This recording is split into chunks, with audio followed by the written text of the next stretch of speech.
runtii maanta waxaa sharaf weyn ii ah in jaamacaddii konton sano ka hor la aas-aasay hadda inaan ku jirno soo celinteedii dhismaheeda, inaan ku jirno maanta inaan u dabaaldegno xaqiiqiyan taariikhda ay jaamacaddan ay lahaan jirtay. Markaan ka hadlayo taariikhda, jaamacaddan waa jaamacad da-weyn. Dadka yar oo nagala jooga waa ragga halkan fadhiya, intooda badanna waxaan qiyaasaya bacdama jaamacadda da-weyn tahay, inta yartooda nagala jooga waa intaan, intii kale allaha u naxariisto. Guddoomiye runtii waa kaaga mahad celinayaa runtii intii aad jaamacaddan aad haysay horumarka iyo waxaa la taaban kara aad gaarsiisay.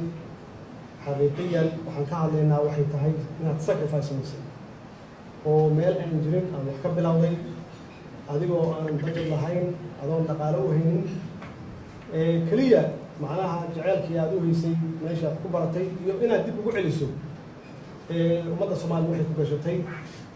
Inkastoo dalkan dadku wax bartay oo jaamacaddan ay kow ka tahay ay kusoo barteen free, lacag la-aan ay kusoo barteen, hadday noqoto buugaagtii la siiyey, hadday noqoto duruustii ay qaateen, hadday noqoto degaankii iyo cuntadii iyo xitaa loogu daray oo mushahar loogu daray.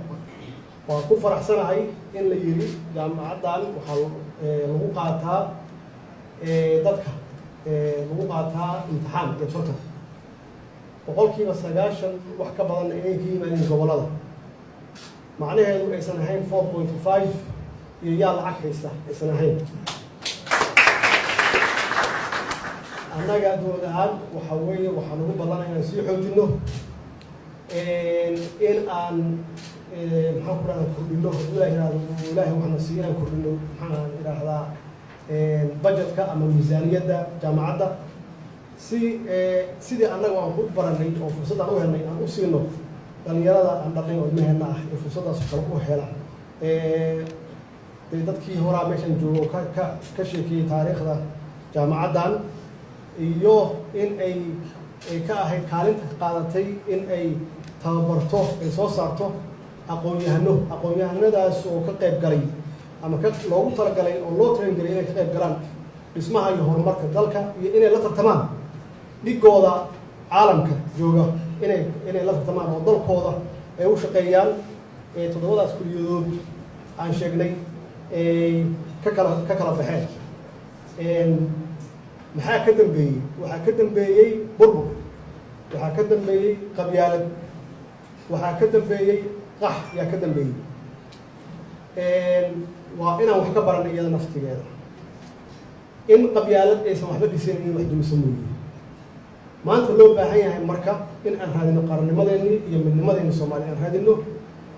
aqoontu inay noqoto iftiinkii lagu iftiiminayay qofka aan waxba aqoonin in wax barto, qofka wax bartayna sidaas imtixaanka loo galayo imtixaan lagu kala baxo meel walbaba oo aan la fiirin qofka qabiilkiisa iyo meeshu ka yimid.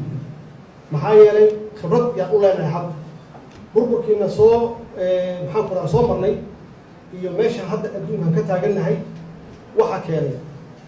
annagoo taas ka anba qaadayna marka waxaa loo baahan yahay in aan curriculumka ku darno point of reference ka dhigano wixii aan soo marnay iyo sababta u dhacday, si dhalinyarada hadda joogta iyo kuwa ka dambeeya aysan dib ugu dhicin oo aan wax loo burin talaabasho. waxbarashadu waa iftiinka noloshooda. qof aan waxbarasho lahayna nolol ma lahaan karo. oo taas daliil waxaa u ah intii aan ku tartamayna aqoonta meeshaan horumar ka gaarnay, intaan burburnay waddamada dariska horumarkay gaareen, caalamkaan u cararnay siday u dhisteen adduunyadooda iyo dalalkooda u dhisteen. taasna waxay ku gaareen waa aqoon.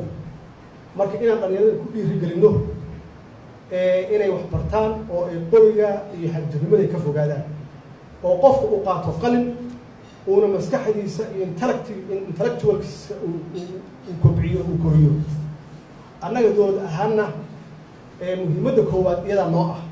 qofka aqoonta iyo qofkaan aqoonta lahayn dad siman ma aha, laakiin waxaa ka dhigaya dad siman markii hawshu ay kusoo dhammaato 4.5 iyo markii hawshu kusoo dhammaato qabyaalad waa la simaya. marka nin aan maskaxdiisii investment gelin ama dhaqaalo badan lagu bixin yaa wuxuu ka hormaraya qofkii investmentiga geliyey oo laga yaabo sidoo san wax baranayay in laga siiyo mudnaansho aan la garanayn. ummadda Soomaaliyeed meel walba ay joogaan ay ka tagaan wixii burburiyey ama dhibaato u geystay oo qabyaaladu way kow ka tahay oo aan horumarino aan muhiimadda siino midnimada. ugu dambaystii shirkaani waa shirkii ugu horreeyey marka 90kii dalkii burburay sanadkii 1990kii jaamacadda ay gasho guddoomiyaasheeda sare iyo rectorka iyo aniga waa shirkii ugu horreeyey. xaqiiqiyana waxaan aaminsanahay inay tahay horumar in ay nagu soo wareegtay dhismihii jaamacadda ummadda Soomaaliyeed nagu soo wareegtay markay 10 sano ay deganaayeen burundiyiinta ay deganaayeen. waa progress aan gaarnay inaan ku dhiirigelino ama aan gelino burundiyiisku inay ka guuraan bacdama ay meeshaan tahay educational institute ay tahay ay tagaan meelihii ay iyaga ay ku habboonaayeen oo dagaalka dhufaysyada uga jireen. halkana annaga aan isku tashanno aan u maalgashanno oo aan uga shaqeyno mustaqbalka carruurteenna. waa mahadsantihiin.